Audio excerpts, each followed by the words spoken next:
Good day, Mr. Gama. Good day, classmates. We are the Group 6. My name is Van Ariosa, and today I am going to tackle digital or cyber literacy together with my group mates. So first, let's start with the introduction of the group members. First, you have me, Sven Ariosa. Second, we have Kadosala Region May. Third, we have Sagales Jackie. Fourth, we have Rayoso Gwen. And last, we have Swelto Zoltea Rose. Now, before we dive into our main topic, let me present to you first our objectives. At the end of this lesson, the students will be able to first, define digital or cyber literacy. Second, explain digital or cyber literacy in your own words and understanding.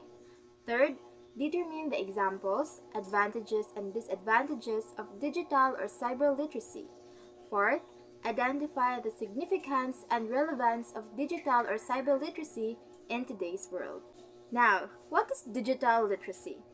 Digital literacy is the ability to access, manage, understand, integrate, communicate, evaluate, and create information safely and appropriately through digital technologies for employment, decent jobs, and entrepreneurship.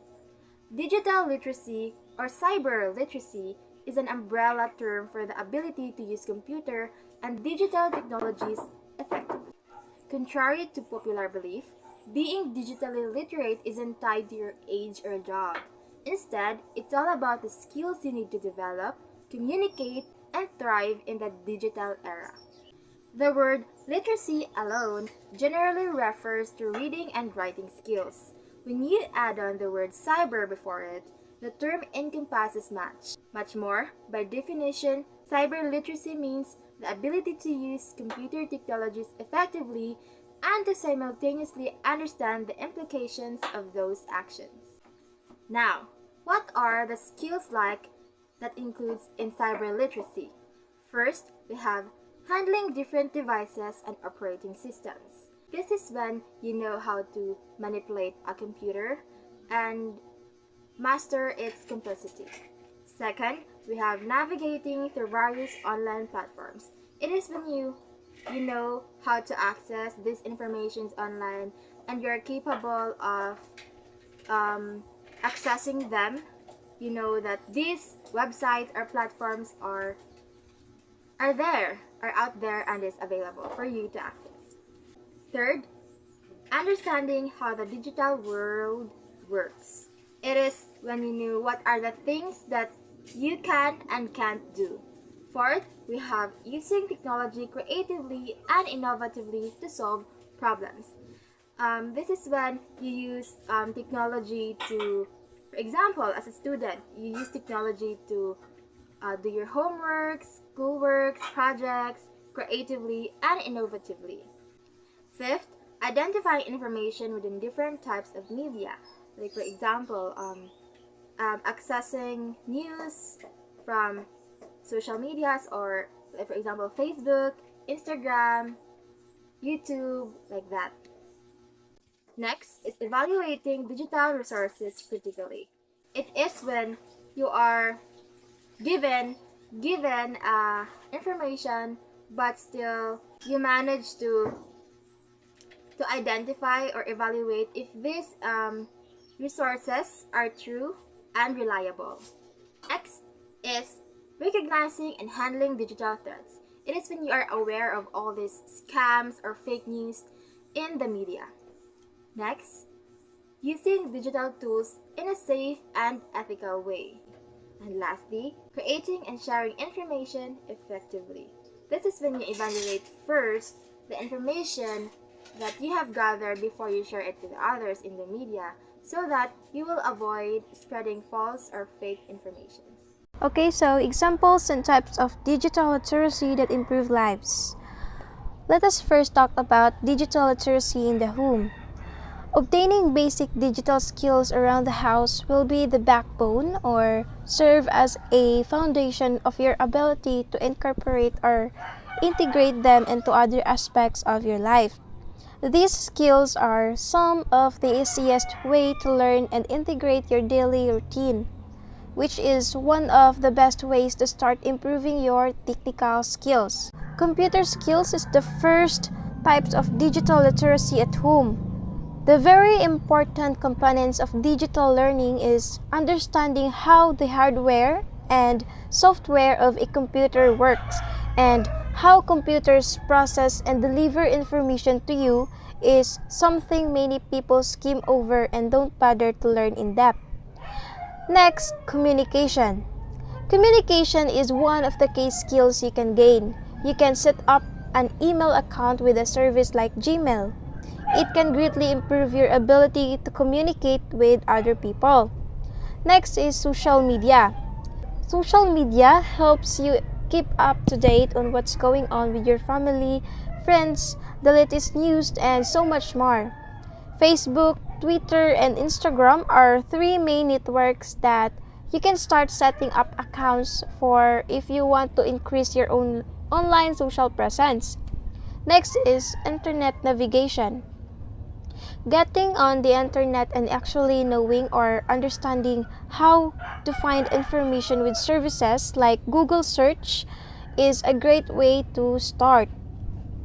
Next, making use of personal devices and apps. So, obtaining your own devices such as laptop, tablet, or smartphone is one of the best way to hone your skills. Next, determining the validity of a source. A key component of navigating through the internet is avoiding the countless websites out there with false information because it will help prevent you from falling victim to online scams or internet fraud. Last is protecting your privacy. To know when a website is securely storing your information or protecting your privacy is a very important digital skill to acquire. Whether you're a student, teacher, instructor, or participant in any learning environment, it's crucial to acknowledge the significance of digital technologies in education. Regardless of whether you're learning on your own or assisting others in their learning journey, having digital skills is essential for enhancing your abilities in the classroom. Online safety.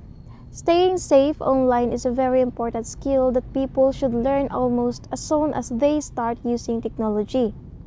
Next, learning how to utilize personal devices appropriately. Instructors are no longer able to ignore that their students will bring digital devices into the classroom.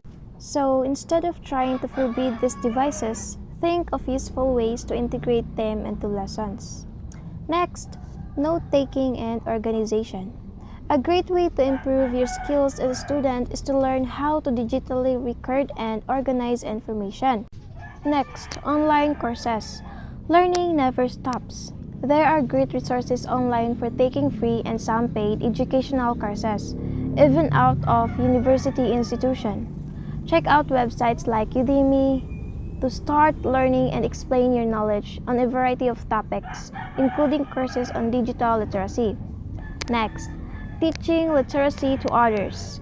If you began as a student, gaining the ability to teach others provide you with a deeper understanding of concepts you're teaching and helps to spread technology skills among even more people.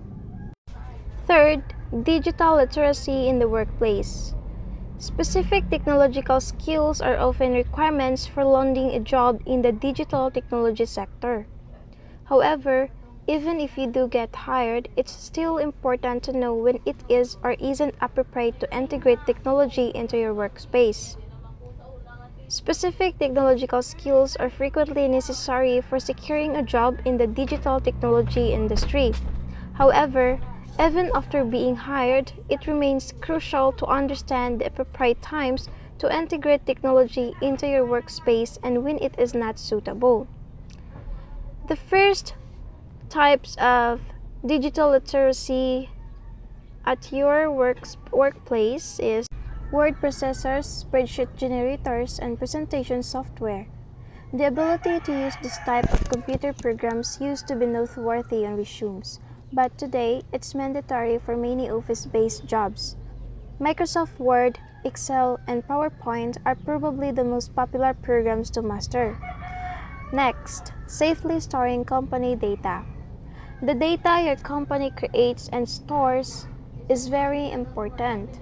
Therefore, you need to make sure to choose a secure service to keep your company files with, as well as inform employees about proper practices when it comes to storing data.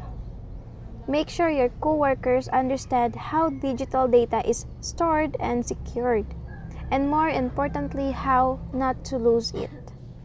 Next, choosing an appropriate platform to showcase your content and media.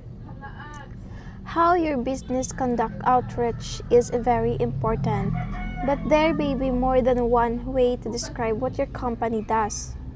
The ability to recognize the best way to use digital media to present information is a very valuable skill. Next, colleague collaboration. Many positions require working as part of a team. If your work requires input from multiple people, consider learning how to use a service like Dropbox, Google Drive, and Evernote. These services help you get work done as part of a team by allowing your team members to see real-time updates changes make to project documents. Next, creating a professional online profile. Once you've got all your skills down, make sure you set up your LinkedIn profile to showcase everything you can do to a future employer. If you are the boss, be sure to check out LinkedIn and other online networks of professionals to see what your potential future employees can do. Then last is the digital literacy for your personal hobbies and endeavors. Not as much of a buzzword as these other categories, but honing skills to help pursue your own goals or find ways to make your hobbies easier or more fun is equally as important. Today, gaining publicity and showing off your talents is all about being online and doing it well. Digital literacy is not limited to professional or educational contexts. It also plays a significant role in personal hobbies and pursuits. Developing digital skills to support your own goals or enhance your hobbies is just as crucial. In today's digital age, showcasing your talents and gaining visibility often relies on effectively utilizing online platforms. First, starting your own blog. Got something to say or otherwise share. An easy way to get some content online is by setting up your own blog, short for weblog. A website like WordPress can help you do this. Besides just letting you write down your thoughts and opinions. Many modern blog services also allow you to add pictures, videos, and whatever else inspires you. If your blog gets popular, people may start following, sharing, and responding to your interests. Next, creating your own website. If you have a great idea or collection of work to show off, but you have no coding experience, try a drag and drop website builder like Wix or Weebly. You can learn how to use it as you go and create absolutely anything you can imagine. Video creation and editing. Knowing how to work with digital video is a great skill for your personal life. In addition, many people find success creating a good recurring series of videos online. If you're serious about this, but don't have your own website, start your own YouTube channel and get your videos on YouTube. Next, lifelong learning.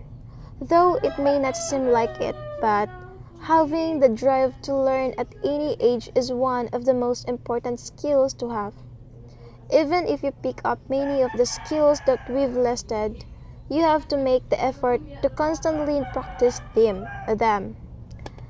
Additionally, you have to keep up with the changing trends of the technology industry.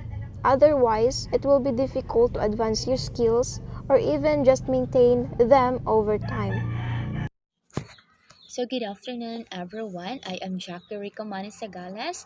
I am from Group 6 and our topic is all about digital literacy or what we call cyber literacy. So today I will be tackling the advantages and the disadvantages of digital literacy. So let's proceed first about the advantages of digital literacy. So first, second, and third the advantages of digital literacy is instant answers, instant access, and instant connecting. So for me, these three are connected.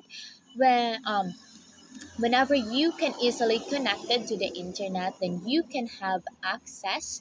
Then and you will have access to whatever you wanted to find out, you wanted to search, or you wanted to know, and then after that you can get answers. So that three are the one of the advantages of digital literacy. So fourth is diversity of teaching and learning tools. So of course, di ba, whenever we as a future educator, as kanang diversity of teaching and learning tools, so being able to know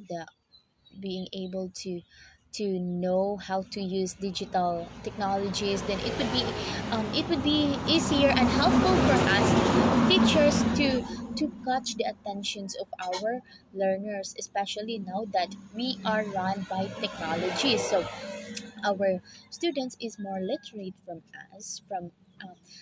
than us, and then I think by searching or finding out other learning tools and the diverse way of teaching, then we could get there or we could catch their attentions. Next is students remain engaged. Um, Six is social learning, and last is demonstration and example capability.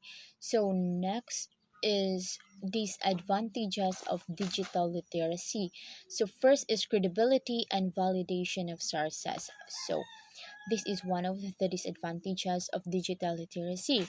The credibility and validation of the sources we are using or we find in the internet. We need a valid and a credible sources because we are sharing it to others. Next is cheating. Yes, cheating is one of the disadvantages of digital literacy because our students that are literate enough to use the digital technologies, then they can cheat whenever we give them um, tests or assignments, or whenever we give online tests, or we give them um, works that, and then they will I mean, what do you mean by that? Can they can easily search it on the in the internet, even though we said or we instruct them not to. But I am not generalizing it, but the in particular. So distraction. Next is distractions. So distractions. So as a students, we know that the digital technologies are distracting us at this um and every day. If are we don't know how to use it properly, we don't know how to manage our time, and then so our attentions is focused on um the cell phone gadgets that we are using, then we forgot that we have something to do, we have something to pass, and then so that is what we call distractions. So cost of equipment. So yes, we all know that it is pricey. Technology are pricey. Um, let's just for example, our cell phone. We both know that we cannot afford to buy it. Our parents cannot able to buy it directly, but then since it is needed, since we are now on the time where the technology is more useful. So we buy we buy cell phones as a technology we can use to easily find answers, easy access on what is our kanang ato ang mga kuan sa schools. So yeah, so availability to students. So availability to students is also, I think, connected to cost of equipment. So cost of equipment mahal na siya. So availability to students. So I guess dili tanan nga students jud is maka-afford. Dili tanang students maka-afford, dili tanang students makabalo since wala sila kapalit, wala sila digital technologies in their houses. Then how can they be able to know how to use digital technology? So what that is one of the advantages of digital literacy. So next is less discovery thinking. Yes, less discovery thinking jud ang digital literacy because murag dili na ta mo dig deeper gani if whenever we search something, dili na ta mo dig deeper into other nga murag yung factual yung fact check ta, dili na ta mo discover pa og lain because one search lang nato is nakakita na tawag answer, and then we think this is it, then you will going to copy, or you will going to screenshot, or you will going to print it. So next is students may know more than teachers, and last is could negatively impact writing skills. So yes, could negatively impact writing skills because we are not in fact we are not um, we are we are not into writing anymore. Like if we are if we have instructors that are assignments that we have to write, then it's just the time um we write, but then more more more often we are just screenshot it, we are just copy and paste it and print it. So maapektuhan jud ang ato ang writing skills, malimot na taon sa pagsulat. So that would be all. That is that the what I mentioned is the advantages and the disadvantages of digital literacy. So I will give the floor to the next reporter. Thank you. Hi everyone, my name is Bion Arayoso, and at this juncture, I will be discussing about the use of different technology across the curriculum for our second lesson. But before we discuss our topic, let me first present to you our objectives.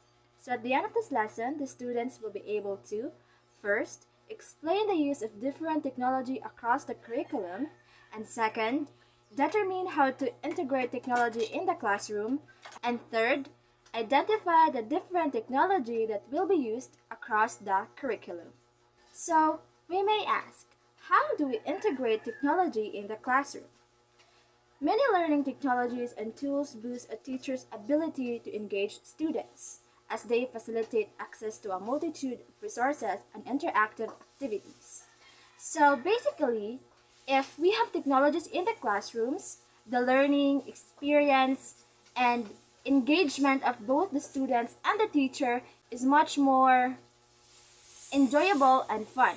Not only that the students enjoy learning with the use of digital technology, but also the quality of education and learning that they have is much more memorable compared to the traditional learning because the technology has more variety of graphics and visual materials for learning that it can offer. So, below are examples of technologies that can benefit teachers and students alike. So first is we have the computers and tablets, the very common one that we have also here in the Philippines. So educators can take advantage of computers, laptops, and tablets, allowing students to play educational games, watch videos, and interact with new media. So as I have said earlier, that learning with the use of technology is much more enjoyable and memorable for the students because they can play educational games or watch videos and interact with the media And this and these types of matter that they use to learn is also connected to the lessons that they are learning. So, like for example, during our senior high school years and we have an online class. So before we start the lessons with our teacher, we have this website called Kahoot where we play games for our pre-assessment or pre-activity. So personally, I enjoy the game and at the same time, I am learning. And honestly, it's more memorable for me because I can really understand and remember the lessons that we have tackled because of that memorable and exceptional activity that we had. These devices also give students access to the internet to conduct research, access databases, and visit educational websites. So, for example, a history teacher instructing a unit on the medical family's cultural influence could have students take a virtual tour of the Uffizi Gallery in Florence, Italy, and go on an online scavenger hunt for Medici commissioned art. So not only that we use the digital technology to learn and be entertained while at the same time learning, but we can also use this to further our knowledge through research and gathering information on the internet.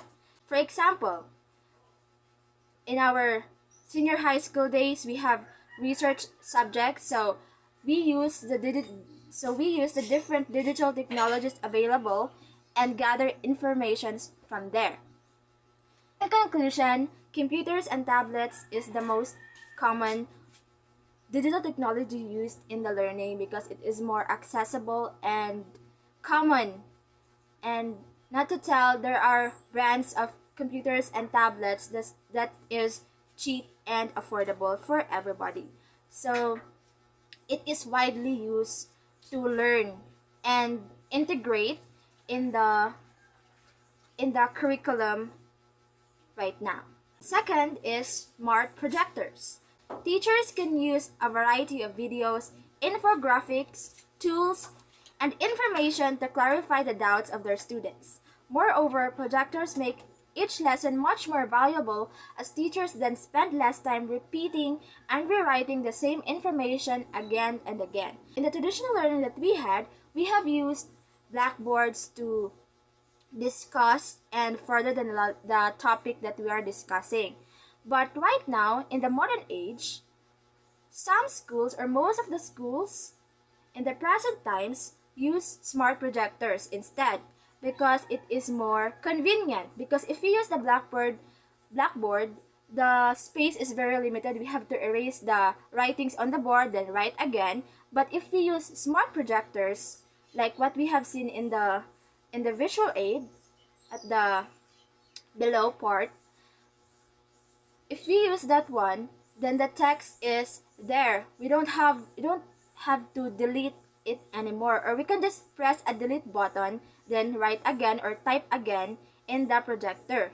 So I think that's the very convenient way of why we should integrate smart projectors in the curriculum. And not only that, it is easy for us than the blackboards, but also we can play videos or infographics materials that the students can see much better. And we don't have to print and use papers anymore, like, diba, because papers are made from trees. So we don't have to use much papers or manila papers for our visual aids for the pictures because we have the smart projectors na. You just have to paste it, make a PowerPoint presentation, then everything is good. Not only that we save time for ourselves for printing the visual materials, but only we are saving the environment by not using much papers. So third is the smart boards. Educators can keep the learning environment interesting and maximize efficiency by using smart boards in the classroom. With an interactive whiteboard, teachers can bring up supplementary imagery readily, play videos, allow students to collaborate in real time on the display, and share notes on a class wiki or website. A smart board can make lessons more engaging and can make it easier for students to return to the notes when class is over. Additionally, these devices can support a variety of subject-specific learning apps.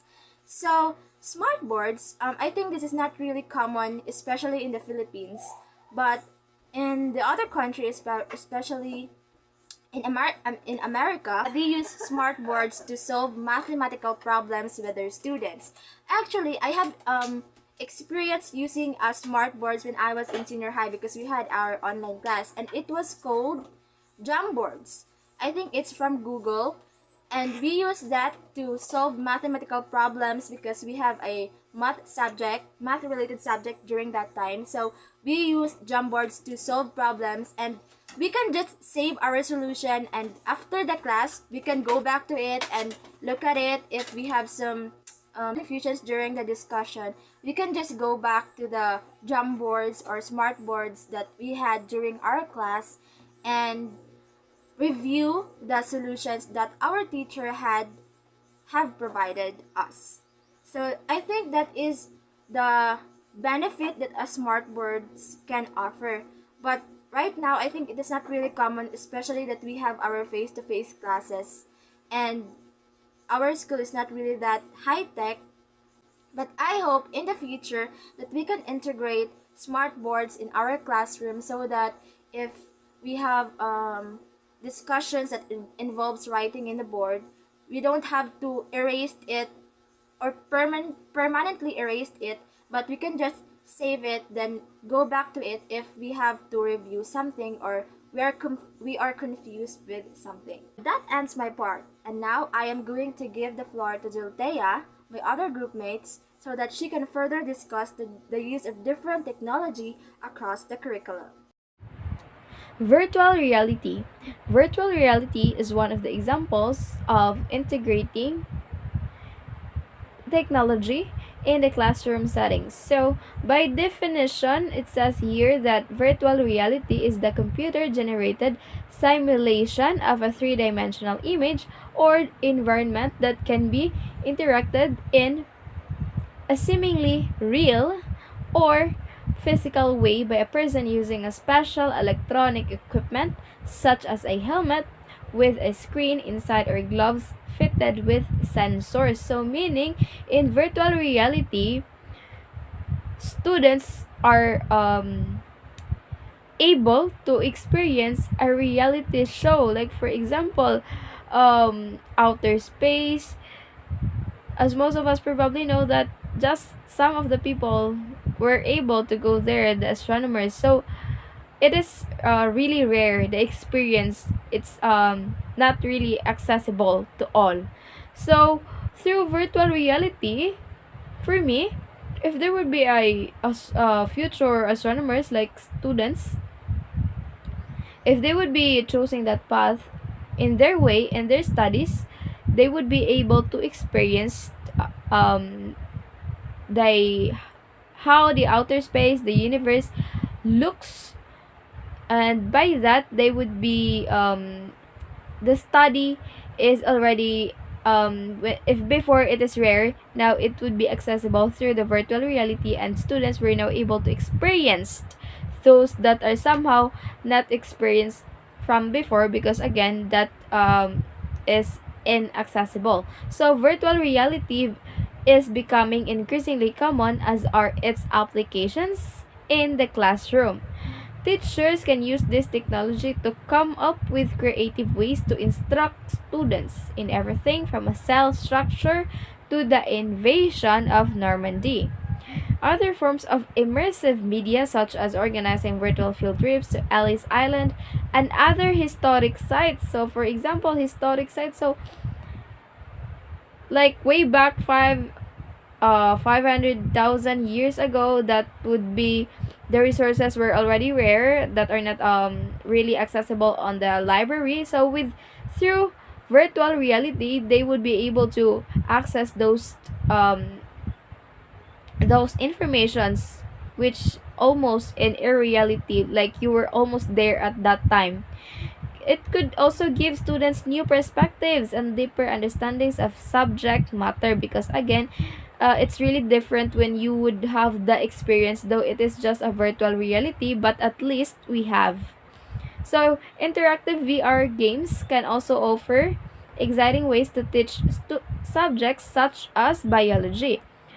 One immersive virtual reality game takes students inside a human cell and uses interactive activities to teach them about DNA, RNA, and proteins. So next is the social media. Social media.